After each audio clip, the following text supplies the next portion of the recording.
Mali ako eh. Mga kaibigan, palakpakan po natin sa pangalan pa lang, maakas na eh. Vlogger, Johnny Napan o JDP! Yun o. Si Sir, talagang angat talaga siya. Maraming salamat. Wow, the voice! Magandang gabi ho sa inyong lahat. Ako po ang inyong maglingkod, Johnny the Bagger. Grabe. Hindi ako sanay magsalita ng maraming camera. Nga pala, nandito po ang isang bayaran vlogger. Sabihin ko na kung magkano binayad sa akin. Para sa mga nagtatanong, mga nag-aakusa, I got 51 billion pesos lang. Yan pong halagang yan, sa mga nag-aakusang ako'y bayaran, kayang-kaya ko pong bayaran ang inyong pagkatao. Makinig lang kayo sa mga vlogs ko. Sa vlog si Benji, Lima, tsaka yung masungit kaninang babae, kay Admin Witch, kay Go Philippines, kay Bakero, yun. So, shoutout po sa inyong lahat. Okay, so, ba tayo nandito ngayon bukod sa tinawag tayo? Well, alam niyo ho, ito po gusto ko itong i-address kay Bibi Sara at sa ating presidente. Okay? Alam niyo, Mr. President, naiintindihan po ng inyong abang lingkod kung bakit ayaw ninyong desisyonang sipain si Bibi Sara. But I still remember, binigyan niyo sila ng final word. Ang sabi niyo noon, if I paraphrase, ang sabi niyo, mag-focus kayo sa trabaho, kayo DepEd, and pakita kayo ng performance. Now, Mr. President, sabi niyo nung nakaraan, wala kayong nakikitang sapat na dahilan para tanggalin siya sa pwesto. Kaya po kami nandito ngayong gabi ay para po sabihin sa inyo ang mga sapat na dahilan. No, yung mga nandyan sa tarpaulin na yan, for sure naman. No, hindi ko na kailangan babain isa-isa yan. Yung ilan, mga binanggit nila kanina, grabe, 19,000 those students. Potrages, familiar lang ako doon sa ghost na totoo. At doon sa ghost employees, pati estudyante, nagiging multo na. Sino yung nagsabi kanina? Ang DepEd natin may history ng pagnanakaw. Yung pong, nalala nyo, hindi na mas, yung nakarang administrasyon sa tatay niya, ano nangyari doon sa laptop? Diba? So ano mangyayari sa mga estudyante? Sabi nila kanina ron, di magnanakaw din. Now, ang punto ho rito, Mr. President, dalawang bagay po, ang dalawang departamento ng inyong ng ating pamahalaan ang pinaka-importante. DepEd at saka po ang DA. Puro ho para sa ating nourishment. Agriculture para sa pagkain. Pero pag-uusapan natin ngayon, ito pong education. Ang sabi po ay ang kabataan ang pag-asa ng bayan. Alam niyo, dati rin po akong kabataan. Katulad niyo, dating kabataan. Hindi ba kinukumpara ninyo ang mga kabataan doon, which is kayo, tayo, sa kabataan ngayon? Ang daming kabataan ngayon, tangengo, tama? Sino kayang may kasalanan mo? Diba? Pera yun. Alam niyo, yan ho may kinalaman sa palpak, sa mababang kalidad ng programa at sistema ng edukasyon natin. Mahal na Pangulong BBM. Deserve po ng taong bayan, hindi lang ng 31.6 million voters mo, kung hindi po ng 115 million Filipinos. Updated, kanina nakita ko pinanganak bago. Pang 115 million. Deserve po namin lahat na magkaroon ng sisibol na mga kabataan na pag-asa ng bayan na totoong pag-asa, hindi po palaasa. Kaya ho, marapat lamang na kung paano ang ginawa ng ating presidente sa DA na humanap siya nang sa tingin niya mula ron sa hanay ng agrikultura ay karapat dapat na humaliling sa kanya. Mas magaling sa kanya. Sir, i-apply nyo rin po yan sa DepEd. Pumili ho kayo, hindi ng politiko, bagkos ng taga-education sector. Diba? Para ho sa kinabukasan, legacy na inyong iiwanan. At doon sa mga nag-aagusang kami ay mga bayaran. Okay, alam niyo na presyo ko, 51 billion.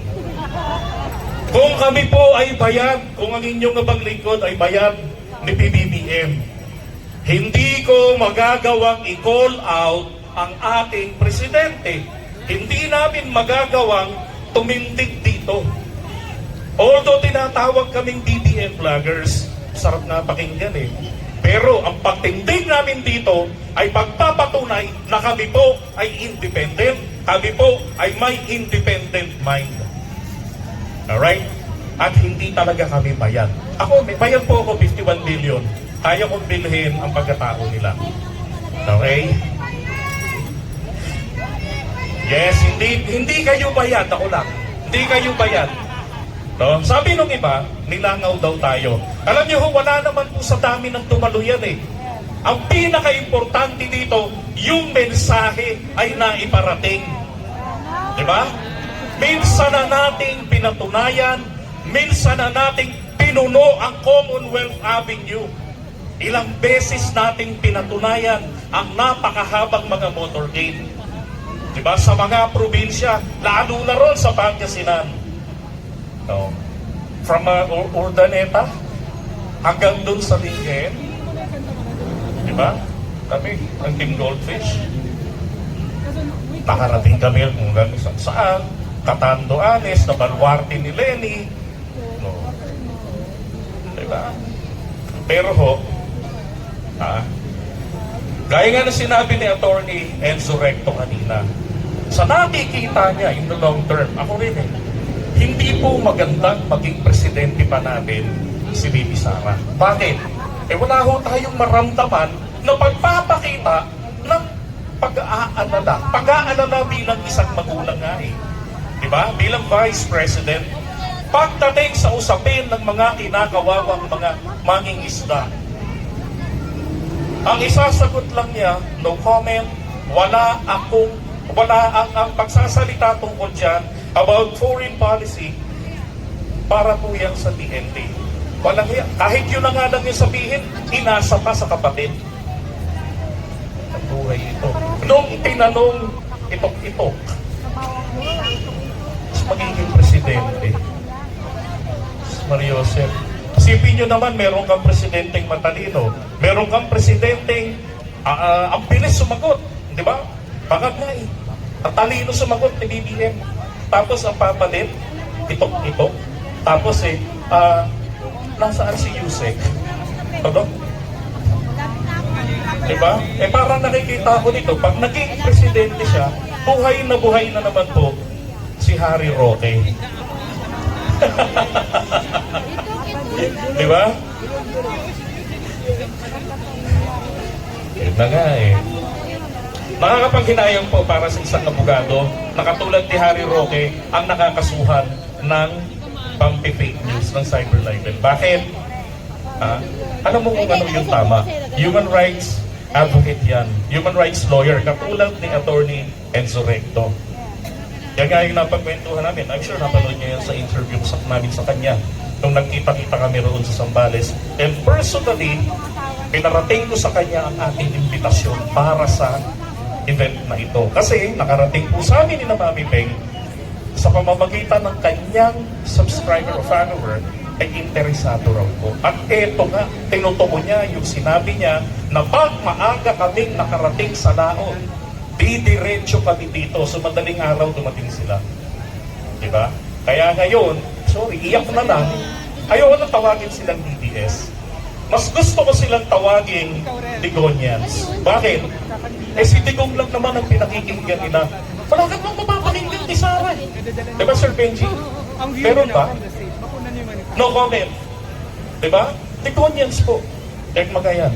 Ngayon, panghuli, naalala ko lang din, doon sa, ano nga yung nag-interview ng Chinese media kay Daddy Dix?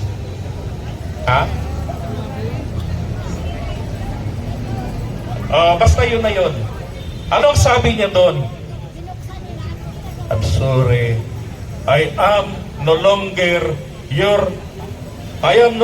the president of this country. And biglang banat. If given the chance, I will reverse everything. Utang. So, ibig sabihin, kaya yung binabanggit ni attorney kanina, pag si Sara ang naging presidente, i-reverse niya. Ibabalik niya sa kung ano ang sinimulan ng tatay niya. Eh, problema po ngayon, ito, merong tatay na hindi makapaghintay ng 2028 kasi baka hindi manalo. Paano kung magkaroon ng debate at doon natin ibase ang desisyon? Tragis, disgrasyang malaki. Kaya mas mainam na agahan. Ang problema, ako, parang military junta talaga yung trip eh. Para siya yung uupo, hindi rin siya tiwala sa anak niya, no? Kasi sabi niya, if given chance, I will reverse everything. Diyos ko po. Alam niyo ho, dati ako sa mga avid na talagang sumusuporta at nagtatanggol kay dating Pangulong Duterte. Hanggang sa nung mapatunayan ko, April, nagtatapusan, nung nagkaroon ng collaboration, ang Chinese Communist Party, tsaka etong partidong binuo ni Ninoy Aquino at saka ni Aquilino Pimentel Sr. Una ko hong nakita sa post, Mr. Benji. Tapos, nag-research pa ako, naku, bumalandra sa akin, mas matindi kay Atty. Trixie Los Angeles na kung saan nabanggit doon na inayunan ni Digong ang hinihingi ng Chinese Communist Party sa PDP laban na suportahan ang kanilang 9-9, yung kanilang claim. Na ang claim pa nila, hindi katulad ng claim natin na limited jurisdiction base sa UNCLOS. Ang claim pa nila, 9-9 ng South China Sea ay teritoryo nila. At pag teritoryo yan, pwedeng ipatupad ang kanilang mga batas. Kaya nga may batas sila sa Coast Guard na pwedeng mamaril. Samantalang tayo, base sa batas, base sa UNCLOS, limited jurisdiction. Exclusive lang tayo pagdating sa pakinabang sa West Philippine Sea. At meron tayong obligasyon na ito'y pangalagaan, i-develop at ipagtanggol. You see?